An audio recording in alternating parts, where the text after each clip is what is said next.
every brand across pretty much all industries, they need and want the same thing. And we're solving the same problems. It's all around engagement. It's all around cutting through, providing value, collecting data, doing something meaningful with that data and driving revenue.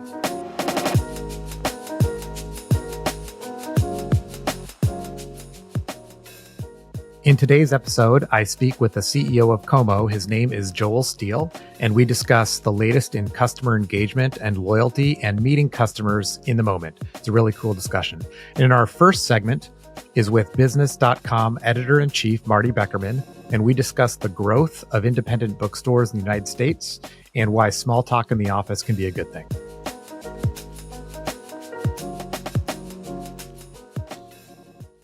Today's episode is sponsored by Intuit's QuickBooks Payroll. I use Intuit every year for my taxes with TurboTax, and I'm excited to talk to you about this product for small businesses. So as your team grows, so does your payroll, not just in terms of expenses, but also in terms of the time it takes to manage. When managing payroll becomes a challenge, QuickBooks Payroll gives small businesses like yours an easier way to get it done. Pay your employees, file payroll taxes, and track time and attendance all in one place.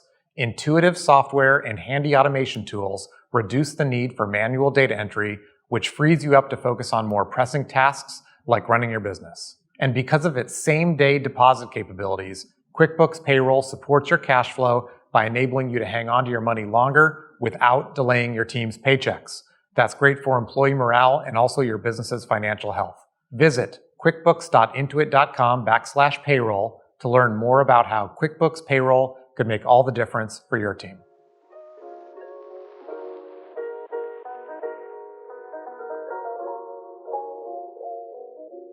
As always, talking with Marty Beckerman, editor-in-chief of the B newsletter, free at business.com. And one of the things you're writing about this week made me think of a movie, You've Got Mail. It's probably 20 years old.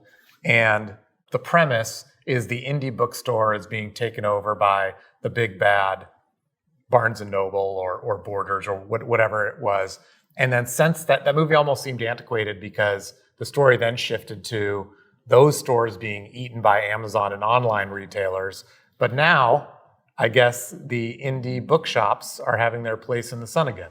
Yeah, I actually really miss Borders. Borders was a great bookstore. But for years, it looked like physical bookstores were going under. The Kindle was super popular, ebooks. People were just reading less and less. And then in the past few years, physical retail has really come back, both for bookstores, which are up from 1,700 to 2,000 indie bookstores in the past 4 years. They're actually growing. Book Talk on TikTok is huge. Young people are like really into reading and talking about books, and they're going to their local stores to find them. Also for record stores because of vinyl. CDs were going out. No one was listening to physical music. Everyone was listening to Spotify and streaming, and suddenly vinyl came back, and even cassettes are up 28%. For some reason, people are buying cassettes again. I get vinyl because it sounds better, but cassettes always sound like trash. That's it's crazy to see this renaissance. I wonder how much of it is hands-on nostalgia, or maybe people later in life want a second career owning a bookstore. How do you think about this trend, given that you're a published author, published novelist, have written 7 books? It's great. I mean, these are community hubs. They're places where people who love books can get together. It's just funny because for so long, Barnes & Noble was the enemy for authors because they were eating up all the small bookstores, and then Amazon started eating up Barnes & Noble. It's like, oh, we have to save Barnes & Noble. They're the closest we're ever to get to an independent store. Right. But really, it seems like the cause of this is partly people were locked up during the pandemic and lost that sense of community, and they want to find that again. So they're finding it in readings and events at local retailers. So local retailers have an opportunity to help build community. Capitalize on stuff in real life, and also getting recommendations probably to go in. You ask somebody at the store what they like to read, and you buy the book. Sure. I mean, the algorithm can get you so far with recommendations, but I kind of feel like Spotify is always playing the same 10 songs for me over and over. Right. I want to hear something new. Yeah, that's true. Something else you're covering is what people talk about in the office, small talk, gossip, whatever, and what's actually a good thing. So maybe let's start with small talk. Right. This is our organizational psychologist couch segment, and Dr. Stephen Rogelberg is citing a study that followed 150 on-site employees for 15 consecutive days and found that offices where people have small talk, where they have that water cooler conversation, even if it's just about sports or TV shows or the Oscars or whatever, people help each other out more. They feel more positively. But he's careful to note that small talk isn't office gossip. It's not complaining about your job or your boss. It's not malicious or negative. It's really got to be sort of neutral. How's the weather? How about that local sports team? And a super interesting finding from that study is that both introverts and extroverts had those positive effects. You would think introverts wouldn't like small talk, get away from me. Once they were actually in the midst of these banal conversations, they felt better. That's great. Thanks, Marty. Thanks a lot, John.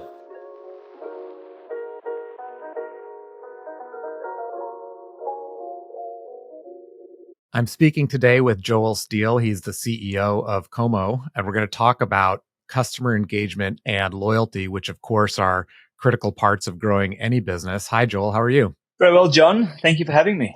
Yeah, of course. Thanks for being here. So when I think about that subject, customer engagement, loyalty, I know it applies to every business, but I think about some of the things that I'm most loyal to, like airlines and hotels. I think about my points, or a retail store that I go in or my family goes into, like Starbucks or Nordstrom. I know you think about this more broadly and applying it to all kinds of companies and businesses. What are a few other brands and industries that we might not think of that really invest in customer engagement and loyalty? Well, look, I think, as you say, it's we deal very much on an industry agnostic sort of level, and if you separate loyalty and engagement, because yes, they do play very closely together.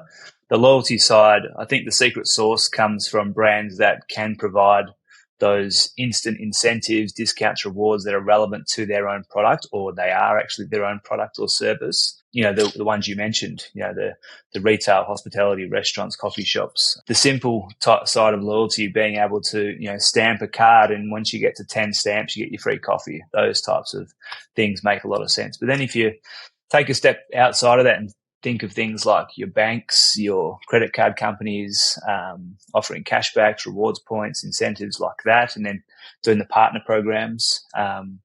A lot of these, banks and credit card companies are partnering with the likes of a Live Nation these days to offer these, passion point rewards, so they can connect their brand with music and movies and other entertainment products, which are a lot more exciting than your bank or your insurance company or your credit card.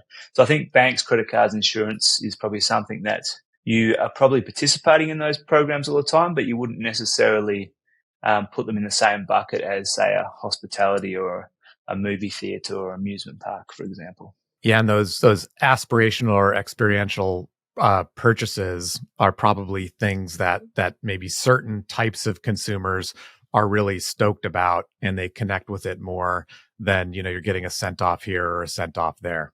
Correct.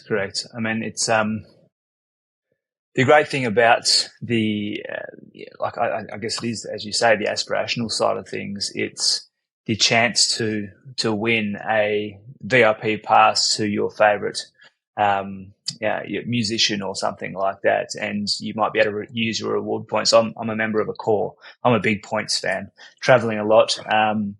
Member of a corps, and I just got something this morning actually, and it said use 15,000 of your points to go into the draw for a VIP weekend away on some island.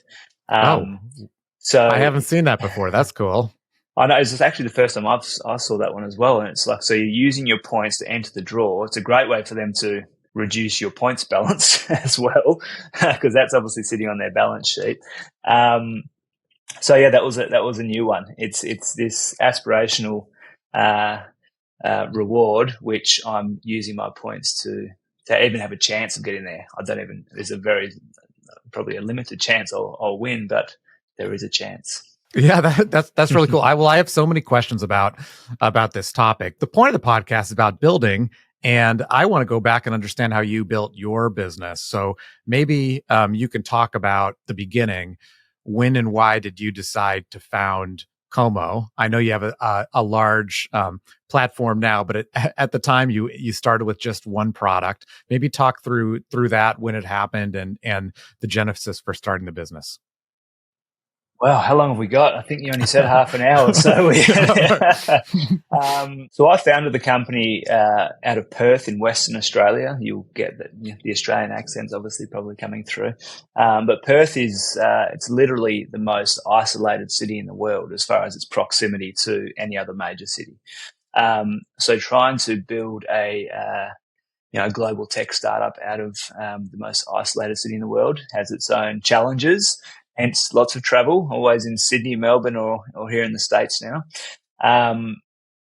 But if we take a journey back 10 years, the original idea was the company name originally was QuizAid.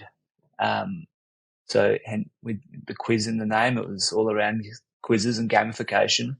But QuizAid was designed to help not-for-profits and charities raise funds and awareness for their cause using mass multiplayer trivia games and gamification and leaderboards and points and play to wins and rewards, etc. It never actually got off the ground, but it was going to be a native app, so an iOS and Android application. Now, it didn't get off the ground because at the time, and I haven't checked this lately, but Apple would not allow you to unlock features in an app via a charitable donation. So they had all sorts of problems with other instances in the past, I believe, where a organisation was saying they were taking a charitable donation and then they were holding that money and supposed to be distributing that back to the charity. And I think someone somewhere stuffed that up for everyone else. So Apple put a stop to that, and that put a whole lot of roadblocks up for that idea. So we quickly pivoted to Quiz Jam, and it was the same principle. It was mass multiplayer trivia games. It was then just how did brands better connect and engage with their customers, with their audience. We worked across a multitude of different industries, from professional services companies like Ernst & Young, banking, to major sports teams. And we were sending all of these different communities to the Quiz Jam app, where they could participate in all these mass multiplayer trivia games, playing against thousands of people to be crowned the world's biggest fan of something, for example, to win all sorts of prizes. Now, that was going quite well for a number of years, and very much Australian-based. We were number one on the App Store multiple times, and we were getting quite good traction. But we always had this desire and, I guess, need to become more of a SaaS-based platform. And in all honesty, our revenue was quite lumpy, and we were taking on investment, and lumpy revenue with investors breathing down your neck doesn't sit too well. And tell me about it. We needed to get to a more sustainable revenue path, and obviously with the multiples that you can achieve with a SaaS platform, that's where we were headed. So that was always in the back of our minds. But the real change came from the end user and and our customers. So end users wanted time to value to be instant. So let's just say the PGA of Australia, the golf in Australia, if they advertised one of our games on their Facebook, for example, they'd get a huge amount of clicks. Everyone wanted to prove their fandom, who's the biggest Tiger Woods fan or whatever it might have been. They would be tagging their friends and all that great stuff. From the click to actually downloading the app and playing the game, there was like a 70 to 80% drop off, because people just don't want to have to download an app or to engage with a quick piece of content, or they want it to happen. They need to be engaging literally within seconds of tapping. So time to value wasn't instant, and it needed to be, and that's getting more and more prevalent these days, as you know. The other major issue that we were facing is that our customers, they wanted their customers to be engaging in their ecosystem. So we had the app. The idea was to bring all the different communities in, and they could all feed off each other. Now, it sounded good to us, but the biggest brands in the world wanted their customers engaging on their websites in their apps. So we took all of that learning and we took a bit of a risk. Looking back on it now, it was a big risk. We basically threw the app in the bin. Well, it's sitting on a shelf somewhere in the behind the scenes. But we took all the learnings away from that, and we built the very start of the Komo platform, a web-based solution, a web app, which can be embedded anywhere our customers are, and anywhere their customers are. Now, we were still called QuizJam at that point, but we wanted to build out this more of a platform solution, and we always wanted to get to an enterprise level. So we were building out different games, ways to connect and engage with different audiences, always with this view of being industry agnostic as well. So if we were to build a product or a feature or a game for sports, how can that be used in the entertainment world? Or how could that be used in the shopping center world or retailer, for example? Because we were building out this more of a platform solution, we changed the name to Komo because we were very much getting pigeonholed into just being a quiz-based platform. Then COVID came. So, with everyone's got a COVID story. And our COVID story is, it was quite dramatic at the time. So I'd spent a bit of time in the US leading up to COVID, coming back and forth 5 or 6 times. And we did have a really major focus on sport and entertainment at the time, mostly in sport, and we're trying to make our big break. We'd just been approved by some major sporting leagues. We just had our big break, what we thought was going to be our big break into the NBA and the NHL. I was flying from Perth through Melbourne through San Francisco, moving on to Toronto, all in one trip. It takes about 30 hours. And I'd landed in San Francisco, turned my phone on, and it just blew up with messages and missed calls and voicemails. And I'm just like, what the hell is going on? I'm walking through security, and all of a sudden I see, you see those in the airports, there's like 50 TVs all together, and then all of a sudden, I don't know if you've seen it before, one image just takes over the whole 50 screens. Oh, yeah, press conference of some kind. Yeah, that was Donald Trump's head. And I was just going, what's going on? So I'm on the phone, and sure enough, the NBA season had shut down whilst I was in the air from Melbourne to San Francisco. And we were supposed to launch the next day for our first in-stadium activation with an NBA team. So it was a literal sliding doors moment. I was at the gates. The stewardesses were saying, Mr. Steele, are you coming on the plane? Like, we're going to Toronto. You're last on. Are you coming? And I was on the phone back to Australia, and they were like, no, get home. We don't know what's going to happen. If you go to Toronto, you might get stuck there. I ended up staying the night in the airport. It took me about 70 hours of travel, flying, and didn't leave an airport. Went all the way to the US, didn't leave an airport. Went back to Perth in Australia. Had to do 2 weeks of lockdown in a hotel. But all sort of with this huge problem to solve as to, what are we going to do with this technology now? Because a lot of it was built around in-stadium live events. Live experiences, yeah. Live experiences, and that didn't exist. Who knows when it's going to come back? That was the real, that was the turning point for the business, and it's the best thing that could have happened to us because it made us take the blinkers off this sport. And I'm a huge sports fan, and sport is sexy, it's fun, and it definitely has its place. And we can talk about this later as well. It's the halo effect, and it definitely helps drive more trust in the market for other industries. But if you are just focused on sport, depending on what you're doing, obviously, it can be a distraction. So what we worked out is that every brand across pretty much all industries, they need and want the same thing.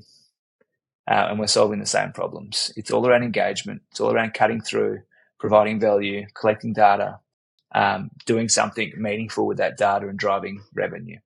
And since then, we've continue to build out the enterprise platform we have today, trying to differentiate ourselves from There's lots of competitors out there that do similar things to what we do, but we very much have taken an enterprise lens to this so that it's a always-on engagement solution to add value across the whole customer lifecycle, not just in a moment, but how do you connect and engage continuously, collect data, learn from that data, drive a more personalized experience, and integrate into the existing MarTech stack that an enterprise brand would have.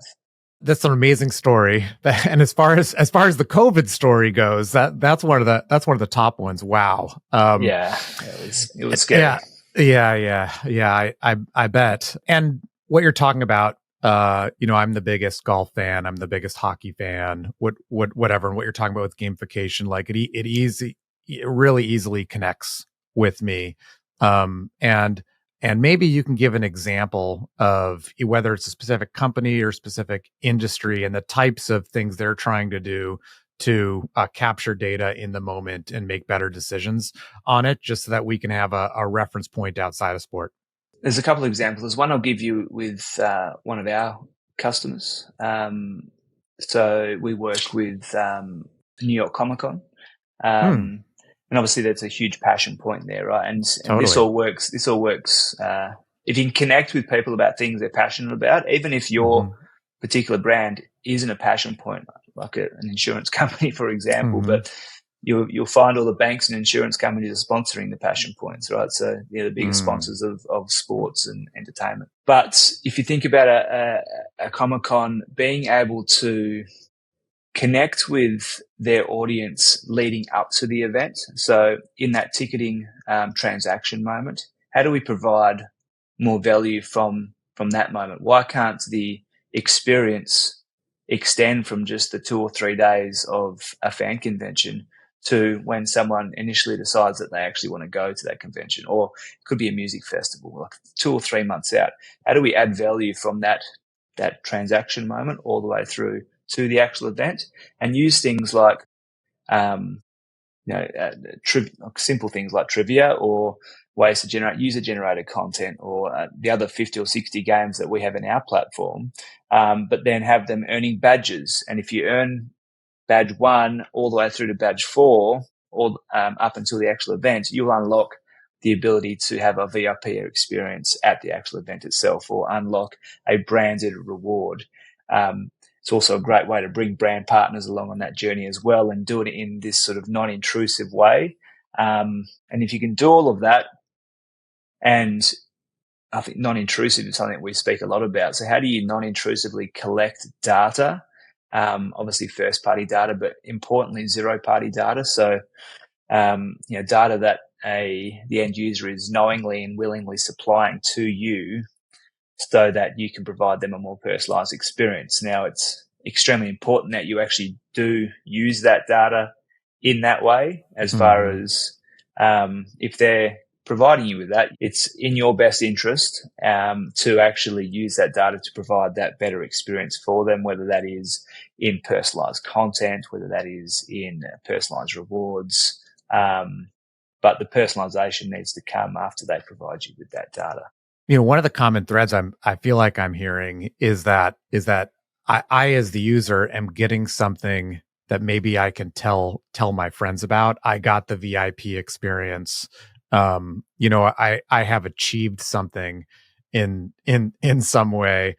I know you're not a scientist, but is there like a psychological aspect to this, or is there research that sort of shows more affinity when you engage on a program the right way? Gamification engagement is all built around this concept of intrinsic motivation. So this is where people are motivated, like you're saying, for internal rewards. And when I say internal rewards, so not getting a free cup of coffee. It's that internal sense of achievement, proving your fandom, taking on your friends, that social proof, or just simply enjoyment. So the live trivias that we speak about, where you're taking on millions of people around the world and you're proven out to be the biggest fan, or the biggest fan amongst your community and your friend base, that's that intrinsic motivation that can keep people coming back. And gamification enhances that through points, leaderboards, badges, clear goals for the end user so that they get that sense of accomplishment. And I think that's what you're talking to. Totally, Right? yeah. What types of things should you not do with these programs? I mean, something that comes to mind, and I know this isn't exactly what you do, is I go to a business conference and I check in and say download the app, download the app. And it's an immediately kind of a turn off for me because I've got the agenda on the website. Like, stop telling me what to do. I can connect with people here over LinkedIn. Like why are you trying to force me to do something? So I'm sure the intent of that is to build a relationship with me. So what's like your checklist of don't do's or it's doomed to fail when you think of things this way? Your example there is perfect because in those situations, they're obviously not providing you with enough perceived value for you to go through that process, right? So I guess that's number one is if you're going to ask someone to do something that is going to take them time and effort, make sure that the value is clear. The other thing which comes to mind, especially in like loyalty programs, is over communicating with irrelevant comms and offers. So, I mean, there's huge stats out there. Depending where you look, you'll find slightly different ones, but anywhere between 60 to 75% of loyalty members globally are disengaged, meaning they haven't engaged with that program for 6 to 12 months. And that is because of its repetitiveness. We'll cut that bit out. Yeah. I got you. Repetitiveness. Static engagement activities, doing the same thing over and over again, or just no engagement activities. And you're just pushing messages out there and just saying, come back, buy this, buy that, 50% off, 20% off, buy one, get one free. You're always just asking for them to do something, but you're not providing any real value. So continually asking to come and buy and come back to shop, that's not going to work. Providing value and having that sort of slow sell or, again, non-intrusively trying to sell. Like there's some other data that we've been working on through our platform where if, let's just say, there's a 15% off sale, doesn't matter what it is, and you want to send that to your member base, 15% off this piece of clothing. If you just put that in an email with the subject line, 50% off this shirt, pretty low open rate, you get a pretty low redemption rate, and that's why 70% of members are disengaged. Mm-hmm. If you were to put on there, scratch your way to up to 25% off or up to 50% off of this shirt, open rates increase dramatically.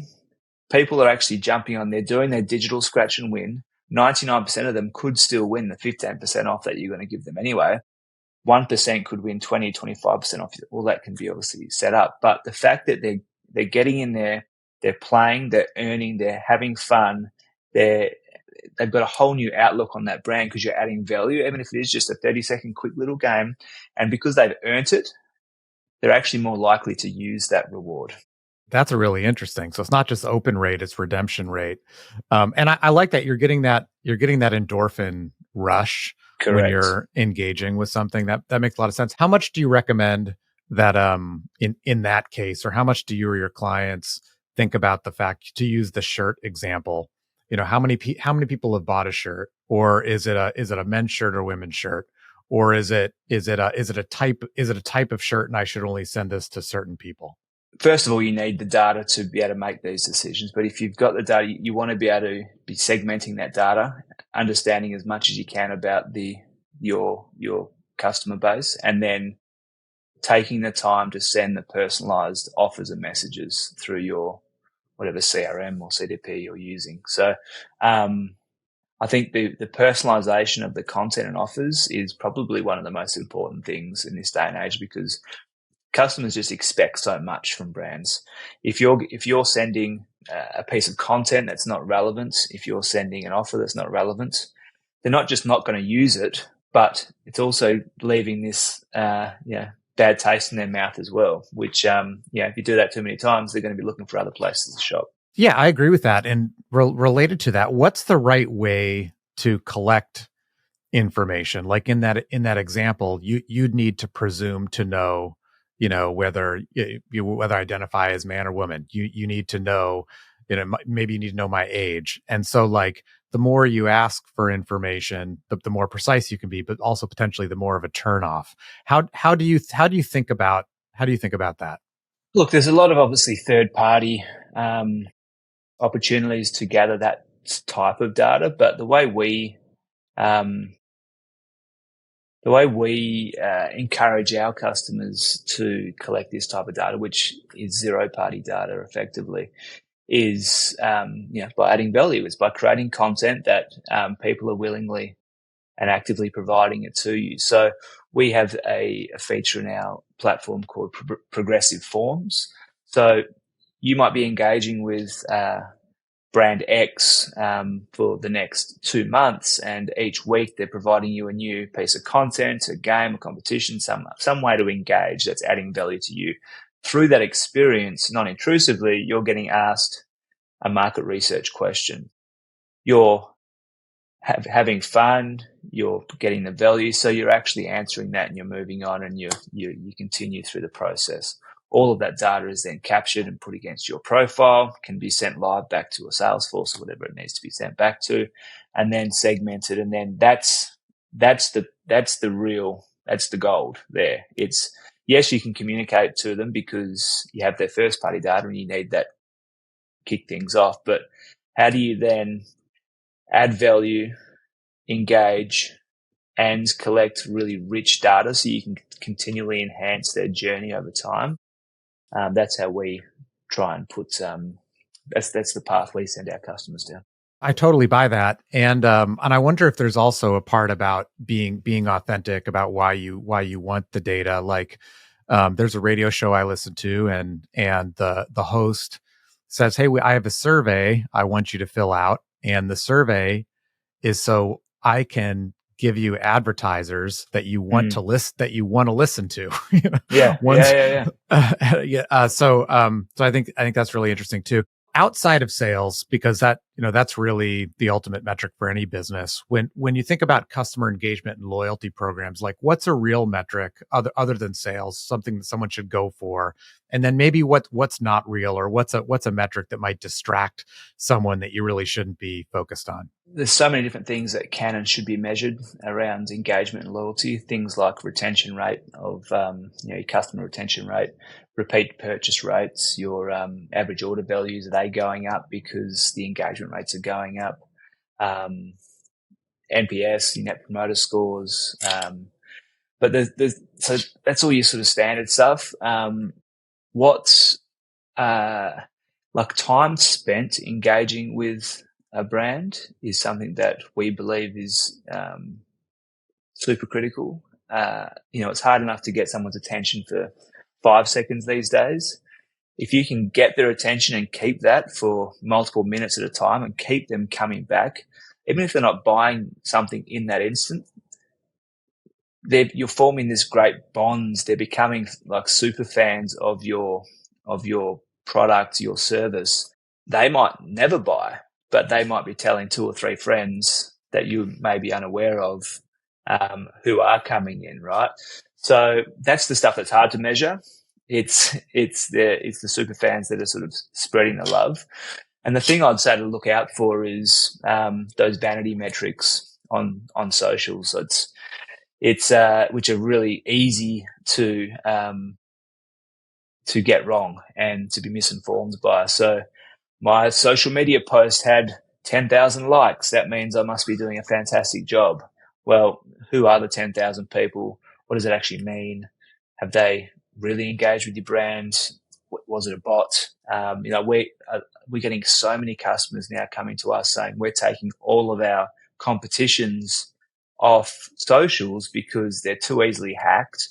We have no idea if there's like bots involved in, how they do this, like, tag and right, whatever else. It's okay. Well, again, people are just setting up fake accounts and not doing it themselves anymore, creating bots and using all sorts of other technology to create thousands of accounts to stand out and have all these entries into these competitions, and it's not actually adding any value to the brand. So that's an interesting problem that is being solved by making people enter a competition, give their first party data, having the right security systems in place to ensure that these vanity metrics are sort of protected. Joel, thanks so much for talking with me today. I want to ask you a question, sort of the reverse that I ask some of my guests. I ask a US-based business that's expanding internationally, what's it like to go to X, Y, or Z market? Since you started in Australia and are expanding internationally, what's been your experience selling into the American market? Like, what have you found surprising? And then maybe flipping that around too. What would Americans looking to expand into Australia be surprised about or need to think about selling into your market? Well, look, I'd say the most surprising thing about coming to the US the first time was just how welcoming everyone was. And I'm not saying that's good to hear. Thank you. I was hoping you wouldn't take that the wrong way, because maybe it shouldn't be surprising, but it was like over the top, as far as everyone is so happy to help, so happy to do introductions, open doors, put you in front of the right people. And then those people that you get put in front of, it's amazing how open to new innovations and technologies they actually are as well. So that's been really it's been really helpful and fantastic, because it's quite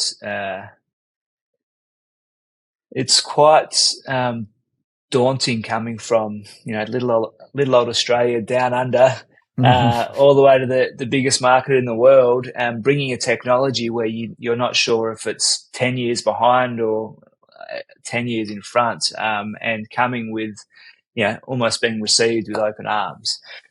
So that's been really, really fantastic, and I would encourage all business owners from anywhere, not just Australia, to sort of take. It's all about taking the leap of faith, right? It's all about you have to be here. That is probably the next biggest thing. Is you can do all sorts of things these days across Zoom and Google Meets, etc. You don't necessarily have to be in front of people all the time. And yes, you can. And we do a lot of business from Australia to the US over Google Meets. But being on the same time zone, opening up the whole day instead of just the back and the front half of the day, and being big enough or perceived to be big enough, especially when you're playing with enterprise brands, that you do have a team on the ground and you have taken that leap of faith. I think that's a big learning for us. Is things just move so much faster when you're on the ground, as opposed to thinking that you can do everything over online or over a Zoom meeting.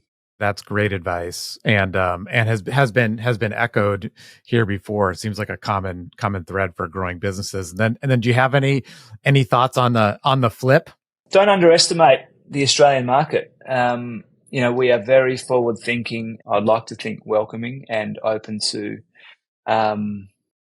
innovation and different technologies. And it is a fantastic testing ground. So I think it's been that way for a while, where coming from Australia outside to the US or to the UK and Europe, having proved yourself in the Australian market, it's very well received and a very well respected market. So if you've got a product or a technology where you want to prove it out in a smaller market, that still has a tremendous amount of respect and is very, very innovative and very fast moving, and I guess at the forefront of technology, then the Australian market's a perfect spot to do that. And it's one of the best places in the world to live. Great weather. Make sure you come to Perth, because that's my next thing. It's everyone I speak to, like, I love Australia. You must be from Sydney, Melbourne, or Brisbane. and now I'm from Perth. Oh yeah, I've heard about Perth. I never got there because it's basically an extra 5-hour flight depending where you Oh, are. geez. So come to Perth. Perth is fantastic for the best weather, beaches, wine and food. So there you go. All right. I like 4 out of 4 of those things. All right. Thanks, Joel, so much for being here today. No problems. Thanks, John.